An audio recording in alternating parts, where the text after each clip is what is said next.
la pendrina. Esto está regulado a través de un mecanismo de Walsh-Jacob, algo similar a lo que existe con el hierro. ¿Se acuerdan de la exidina? ¿Qué hacía la exidina cuando había mucho hierro? Bloqueaba ¿qué? La ferroportina, ¿se acuerdan? Y cuando había poco hierro se abría. Igual aquí, Walsh-Jacob es un mecanismo de autorregulación. Cuando hay mucho yodo se cierra, cuando hay poco se abre. Pero cuando no funciona este mecanismo se da el efecto Hofbauer-Seydoux. ¿Qué significa? De que el exceso en este caso de yodo, va a provocar un hipertiroidismo, ¿ya? Eso viene a ser la tiroxicosis, ¿ya? Ahora, el NIT, si bien es cierto, utiliza el gradiente del sodio. Esta pendrina, hay pacientes que no tienen la pendrina y provoca una enfermedad, la enfermedad de Pendred. Pasa, señor. ¿Y con qué cursa la enfermedad de Pendred? Cursa con hipotiroidismo y sordera, quiere decir hipoacusia, ¿ya? Porque ahí también en el oído se encuentran estos transportadores que se llaman la pendrina. Bien, en la célula tiroidea se sintetiza el coloide que se encuentra en el folículo, que viene a ser la tiroglobulina. Bien, ¿quién regula la síntesis de la tiroglobulina? De idéntica manera la TSH. ¿Bien? Entonces, el yodo, como lo ingresamos por la dieta alimenticia, no lo utilizamos como yoduro, necesitamos oxidarlo. Quien cataliza eso es la peroxidasa tiroidea o la tiroperoxidasa, la TPO. ¿Y quién lo regula? Nuevamente la tenemos la TSH. Entonces, recién como yodo oxidado, recién podemos organificar los residuos de tirosina. Imagínense ustedes que esta viene a ser la tiroglobulina. Entonces, esta tiroglobulina tiene los residuos de tirosina. Ya ustedes saben que la tirosina es un aminoácido que tiene un anillo bencénico. Y lo que puede hacerse es yodarse. Eso se llama organificación. Quien cataliza esa organificación viene a ser la TPO también. TPO. ¿Y quién lo regula? También la TSH. Ahí ha yodado uno, pero puedo yodar dos residuos bencénicos de la tirosina. Puedo yodar aquí y aquí. Entonces, esto me va a dar el MIT y el DIT. ¿Qué viene a ser el MIT? La monoyodotironina, y el DIT, la diyodotironina. Posteriormente a eso tengo el acoplamiento. Quiere decir, si yo acoplo estas dos, voy a formar la T3. Y si acoplo dos DIT, voy a formar la T4. ¿Quién cataliza el acoplamiento? Nuevamente viene a ser la TPO. ¿Y quién regula la TPO quién es? La TSH. Entonces, ¿qué hace la TSH? Todo. Desde el ingreso, que se llama capturar el yodo, oxidar el yodo, organificar los residuos de tirosina y el acoplamiento. Una vez que he formado eso, quiere decir T3, T4, MIT y DIT, voy a producir una endocitosis constitutiva. Y ya ustedes saben qué viene a ser la endocitosis. Se hace en cualquier parte de la membrana de la célula o en un sitio específico. Él lo hace a través de la gaviola, ¿ya? Gaviola. ¿Y hay proteínas que regulan eso o no? Sí, la endoctina, ¿se acuerdan? La adaptina, la clatrina y la dinamina, ¿se acuerdan o no? Es el mismo mecanismo. La idea es producir una endocitosis para que ingrese las hormonas tiroideas y por acción de las catexinas K, lo que vamos a producir es la recapturación de yodo aquí, de nuevo, y la liberación de las hormonas T3, T4. ¿Cuál es la principal forma de producir hormonas? Como T4, el 90%.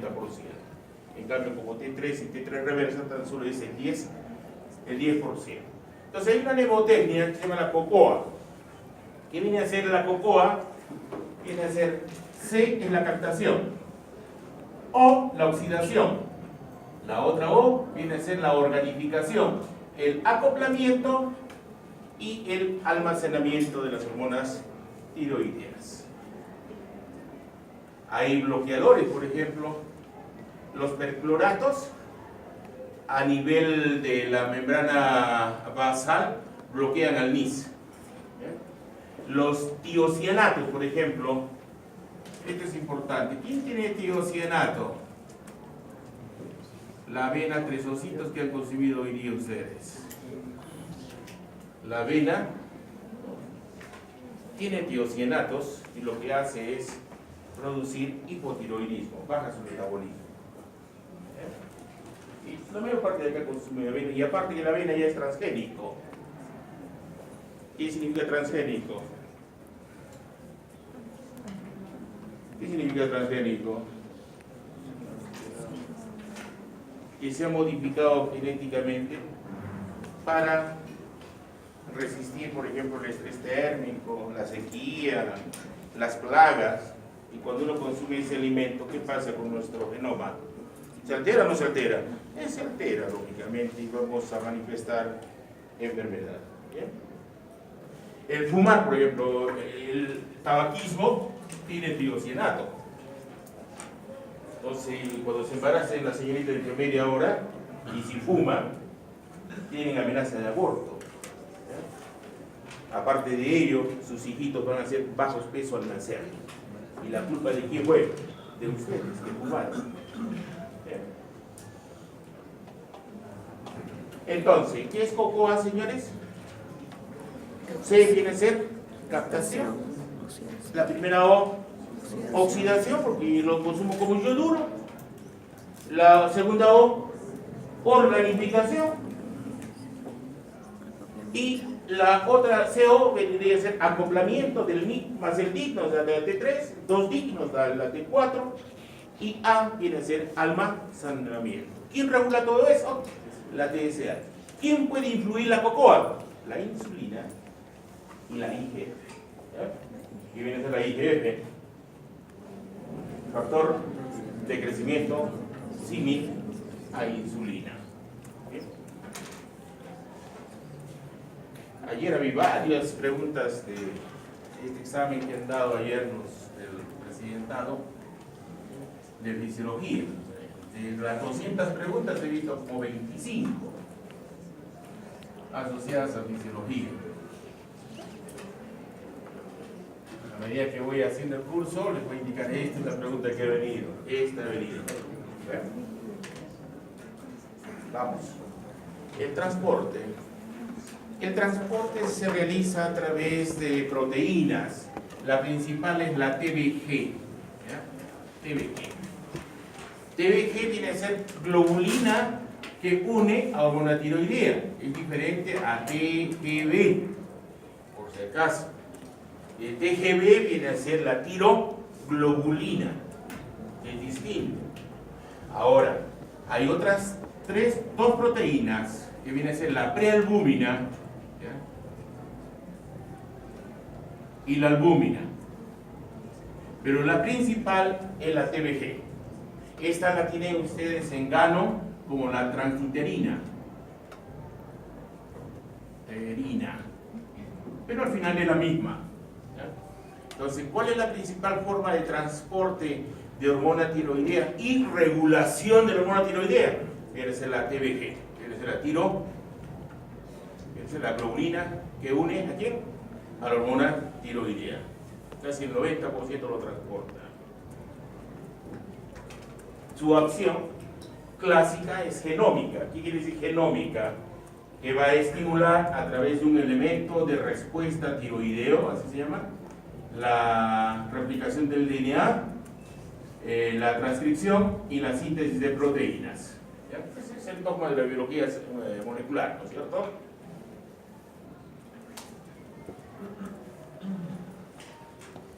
Metabolismo.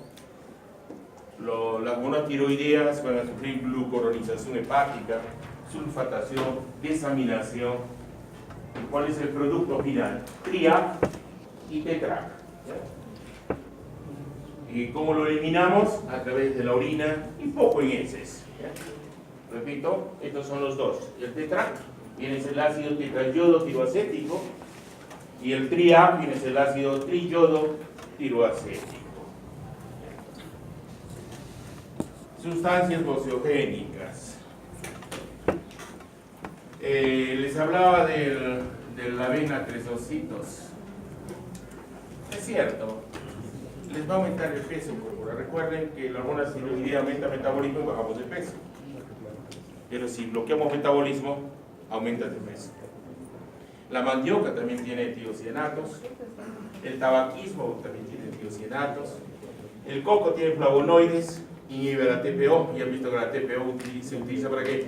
Para oxidar, para organificar, para acoplar. El ajito y cebolla, que nos gusta mucho en Arequipa, tiene disulfuros y inhibe la organificación del yodo. Les pregunto el examen. Siempre pregunto esto, me gusta. La soya, no se sabe por qué, pero estimula la pérdida de T4. Las algas inhiben la liberación de T4, la desnutrición altera la tiroglobulina. Y lo más importante está acá. El brócoli, el repollo, el nabo tiene goitrina. Y lo que hace es inhibir el funcionamiento de la glándula tiroides, porque bloquea, 1, la captación, 2, la oxidación, y 3, la organificación. Y han visto que hay muchas señoritas que consumen el brócoli para bajar de peso y no saben que van a aumentar de peso. ¿Estamos de acuerdo? ¿Estamos o no estamos de acuerdo? No, pero es así. Ahí está. Si no le dan gano y gaito. Ya, en gano y gaito, en el tiroides, ahí dice, la goitrina inhibe el funcionamiento tiroideo. ¿Qué mecanismos inhibe? 1, captación, oxidación, organificación. Si yo inhibo esos 3 sitios, ¿qué pasa? ¿Cómo va mi glándula tiroidea? Hipofunción. ¿Qué pasa con mi metabolismo? Baja y aumento de peso. Es tan simple. Sigan comiendo brócoli, ¿ya? Deiodasas. Las deiodasas son las selenio-deiodasas. Selenio-deiodasas. Entonces quiere decir que para el funcionamiento de este eje es importante el yodo, pero también es importante el selenio. ¿Y en dónde obtengo selenio?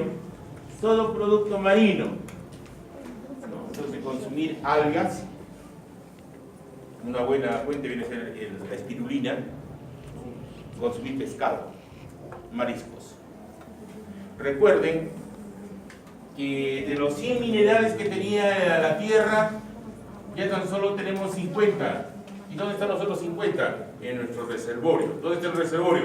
Océano, contaminado con plásticos y preservativos. De tal manera que todo producto que había en la Tierra lo tiene ahora el océano. ¿Bien? Por ejemplo, Arequipa era una zona voceogénica, ¿les hablé alguna vez o no en la clase anterior? Sí, aquí en la parte de Carabalí, Chuquibamba era una zona muy voceogénica, todo el mundo tenía su bocio endémico. Normalmente la glándula, ¿cuánto pesa? 20 gramitos. Son 2 lóbulos unidos por un istmo, a veces el istmo no lo tiene, por si acaso, y es muy vascularizado. Entonces, si yo incorporo una dieta voceogénica, ¿cuál es la dieta voceogénica? Menos de 20 microgramos. ¿Cuánto yo necesito? 150 microgramos. ¿Bien? ¿Una embarazada necesitará más yodo o no necesitará más yodo? Sí, necesita más yodo, 250. Un neonato, 300 microgramos. De esta manera, el producto de la erosión, ¿qué viene de la erosión, señores? La lluvia. ¿Qué es la lluvia? Barre con los minerales. Entonces, donde debería haber yodo es la papa. Lo que cultivan los de arriba, ¿tiene yodo o no tiene yodo? No tiene yodo. Entonces, la OMS, ¿qué hizo? Obligar que la sal de mesa se yode. Por cada 100.000 partes de sal, una de yodo. Y ya tenemos el requerimiento. Porque es poco, son microgramos lo que necesitamos. Ya siguen estas deyodasas. Si bien es cierto, nuestra T4 es la principal hormona de secreción, pero es inactiva. Yo necesito la activa. Entonces tengo 3 desyodasas, o selenio desyodasas. La D1, ¿en dónde? Hígado, riñón, tiroides. Me convierte a T3. La D2, cerebro, hipófisis, corazón, tejido adiposo, músculo esquelético, tiroides. Ahí produzco la T3 también. Y en ciertos órganos que no deben aumentar la temperatura, formo la T3 reversa. Por ejemplo, placenta, piel, cerebro, órganos reproductivos, sitios de inflamación, sistema inmunológico. No debe aumentar la temperatura.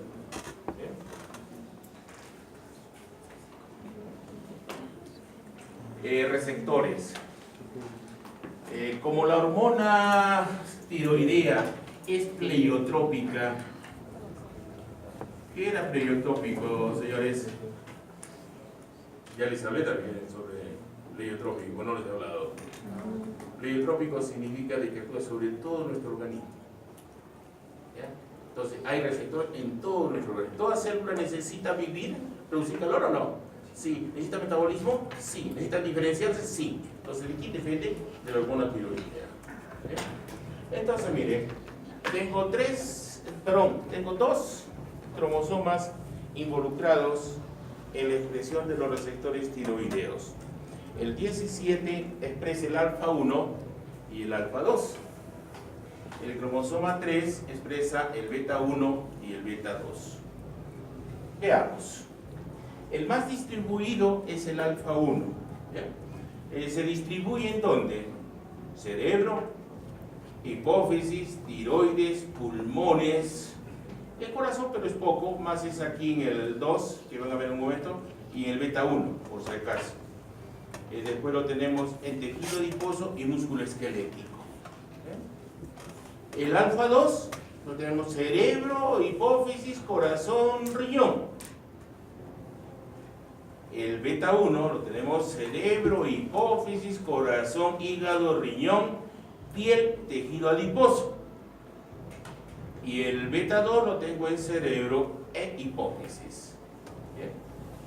Hay algo curioso acá, de que cuando uno nace, ya no se une a estos receptores, las hormonas tiroideas, al alfa 2. ¿Cuál sería el mecanismo? ¿Por qué no se une? ¿Cuándo se utilizó? Se utilizó en vida embrionaria. Esa es la razón. Y fetal. Ya cuando uno nace, ya como que deja de unirse. ¿Ya? Les pregunta el examen, va a ser ese. ¿Ya? Ahora, el beta 2 es regulador, por si acaso. ¿Ya? Beta 2 es regulador. Es el que establece el eje. Y el donde está más distribuido es el alfa 1 y beta 1. Tenemos 2 mecanismos. Ya esto, ¿qué les digo? Cambió, hay paradigmas siempre.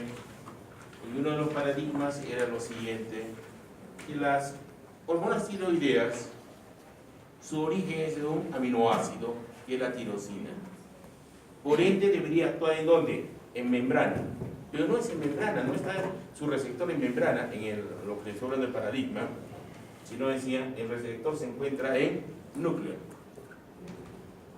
Entonces, el receptor se une a la hormona, ¿ya? Y va a unirse a un receptor retinoide X y forma un heterodímero. Y ese heterodímero se une en una secuencia nucleotídica de adenina, guanina, guanina, timina, citosina, adenina. Entonces, se debe respetar esta secuencia. ¿Para qué? Para que se active el TRE. ¿Qué es el TRE? El elemento de respuesta tiroidea, así se llama eso. Una vez que se unen, lógicamente eso va a producir un estímulo de una transcripción, quiere decir, va a haber una estimulación de traducción. ¿Ya? ¿Y qué va a traducir al final? Ya ustedes saben que se replica el DNA, se transcribe un RNA mensajero, se hace un splicing, se pone el splicing. Hay DNA basura, los intrones se eliminan y lo único que se procesa son los exones. Eso conocen, ¿no es cierto? ¿O no conocen el splicing?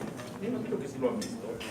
Entonces, una vez que se transcribe lo que se va a expresar, ya voy a tener proteínas. ¿Y qué proteínas?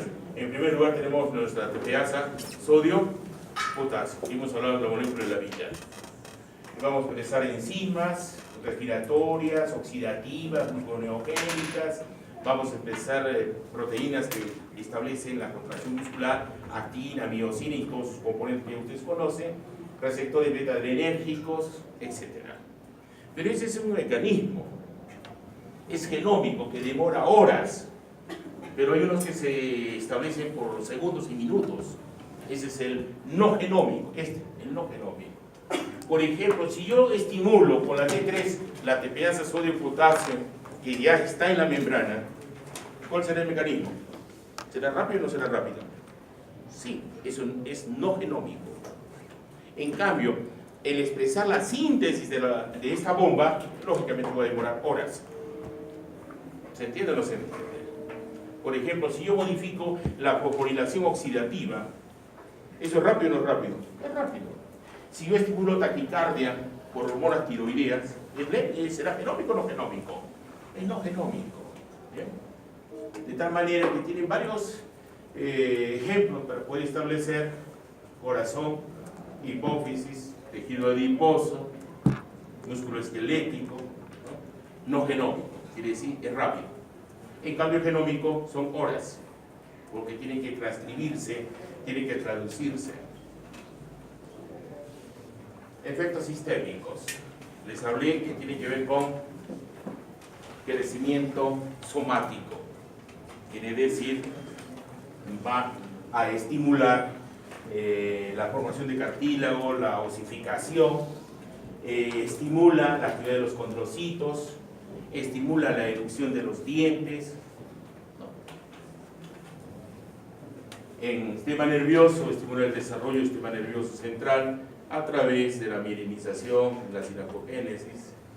A nivel del corazón lo hace más sensible a las catecolaminas, ¿no? De tal manera que lo que hace es estimular la taquicardia, ¿no? Cuando hay hipertiroidismo, y cuando hay hipotiroidismo, la bradicardia. Igual aumenta la ventilación por demanda de oxígeno. Ustedes en prácticas van a ver el consumo de oxígeno. Una rata que es hipertiroidea consume más oxígeno o menos oxígeno. Más oxígeno que una hipotiroidea, que su consumo es menor, porque tiene menor metabolismo, va a tener un bajo peso corporal.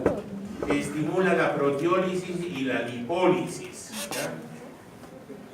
Entonces, de tal manera, ¿cómo será un hipertiroideo? Su masa muscular disminuye, delgadito. En cambio, un hipotiroideo no, aumenta de peso, porque su metabolismo está disminuido. Este es bonito, miren. Puede haber tres tipos de hipotiroidismo: primario, secundario, terciario. Y a veces la memoria falla cuando dan examen. Entonces, cuando digo primario, es el problema de la glándula tiroidea. Entonces, el nivel de hormona tiroidea está baja y como no hay regulación, hay una disregulación, aumenta la TSH y aumenta la TRH. Ojo, miren. A través de esto es fácil de recordar. 1, TRH, 3, TSH y 9, hormona tiroidea. Veamos el mecanismo. 1, 3 se funciona y aquí tenemos 0, porque no hay hormona, es disfuncional. Y al ser disfuncional, ¿qué va a pasar con las otras dos? Se eleva, porque no hay quien controle. Entonces, acuérdense de esto. En el hipotiroidismo primario hay aumento de la TRH, TSH y disminución de las hormonas tiroideas. El secundario ya es otro nivel, es acá a nivel medio. Tiene que ver con TSH. Entonces, sí tienen que recordar esto. Cuando hay secundario, va a aumentar la TRH, pero disminuye la TSH y disminuye la hormona tiroidea. Mecanismo: 1, 3, 9. Tenemos 1 acá y tenemos 0 acá. Y aquí lógicamente 0. Y ahí viene la disregulación, ¿no? Se eleva la TRH y baja este y baja este. Entonces, ¿cuál es la característica de un hipotiroidismo secundario? Que baje la TSH y la hormona tiroidea y lo único que aumenta por disregulación la TRH. Tan simple. Y el terciario, el problema ya es el director, acá, el hipotálamo. TRH baja, ¿qué va a ocasionar? Desencadenar TSH baja y tiroides, hormona tiroidea baja. Las tres disminuidas. Entonces, ¿cómo cursa el hipotiroidismo? Cuando es neonato, cretino. Y cuando es adulto, mixedema. ¿Ya? Mixedema. Entonces, alopecia es un problema tanto en el hipo como en el hiper. Macroglosia. La lengua del individuo crece y comienza a hablar guturalmente. Quiere decir que no puede pronunciar gutural, no puede pronunciar adecuadamente. Su piel es amarilla, es fácil detectarlo eso. Si usted tiene la mano amarilla y dice, caramba, tengo hipercarotenemia. No, eres hipotiroideo. No he consumido mucha zanahoria, mentira. Una característica fácil de evaluar eso. Intolerancia al frío. ¿Quién cursa más con intolerancia al frío? ¿El hombre o la mujer? Las mujeres. Se agarran en la mano una señalita, parece un tímpano de hielo. Pero es por anemia, no necesariamente es por hipotiroidismo, por si acaso. Hay un desvío circulatorio en el anémico. ¿Cuál es? Lo que importa es confundir dónde: cerebro, corazón, pulmones, estómago, riñón. Lo que menos interesa aquí son los periféricos, manos y pies. ¿Ya? Eso ya nos indica que hay anemia. Síndrome del túnel metacarpiano. Siempre cursa con infertilidad, hombre o mujer, y hiper e hipo. La piel es seca, áspera, amarilla por la hipercarotenemia.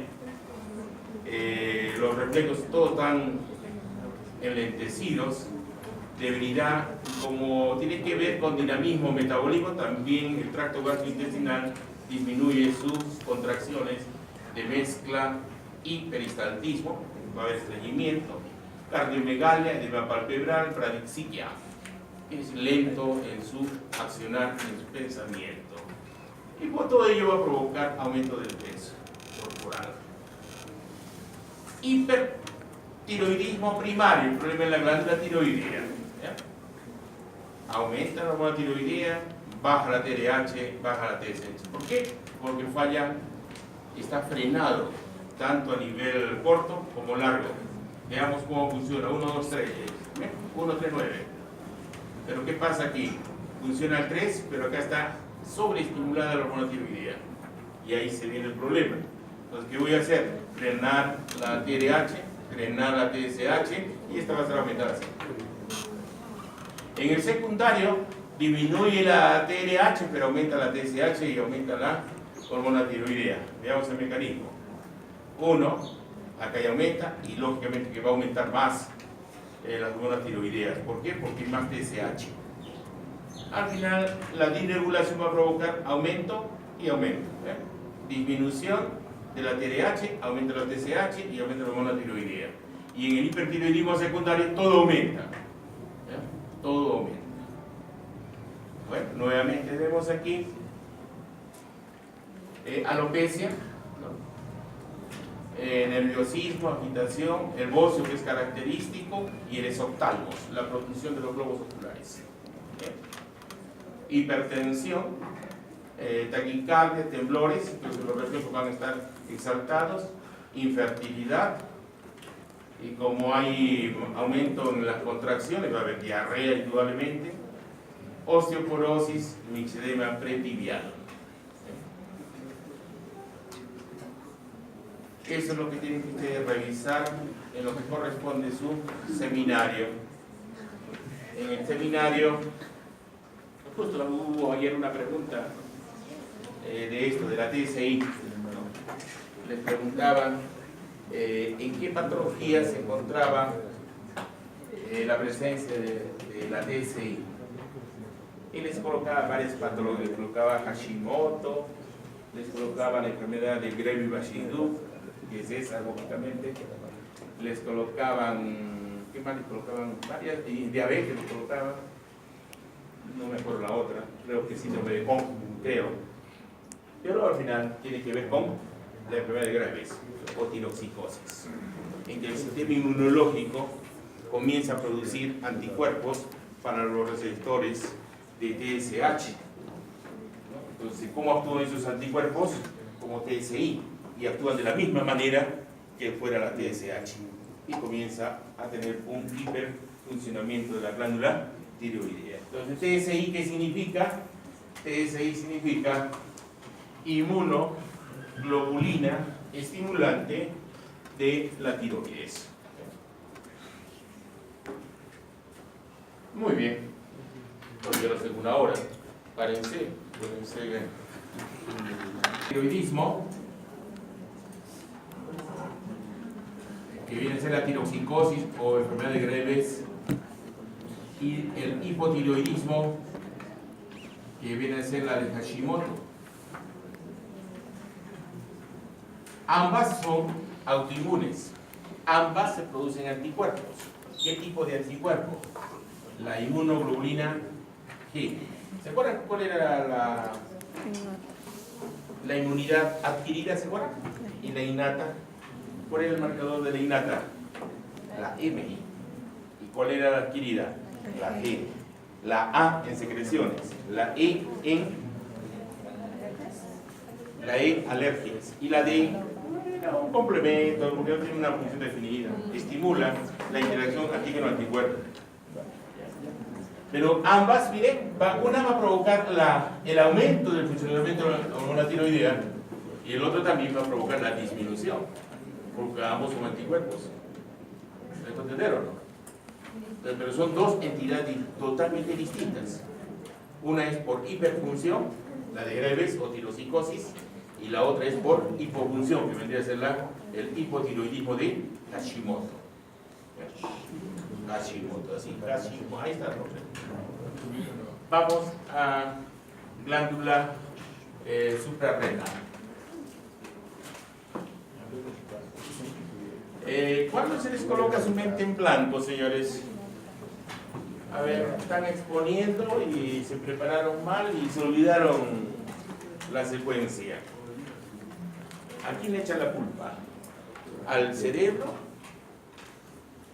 ¿Le echan la culpa a la tiroides? ¿Al adrenal o al testículo? ¿A quién le echan la culpa? ¿El delegador le echa la culpa tú cuando te da el pánico escénico? ¿Al doctorado?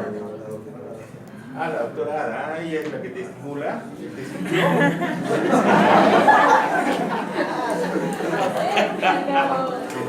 No, es que hay profesores que son didactogénicos y tratan de establecer disciplina, pero confunden qué es disciplina y qué es transmisión de conocimiento.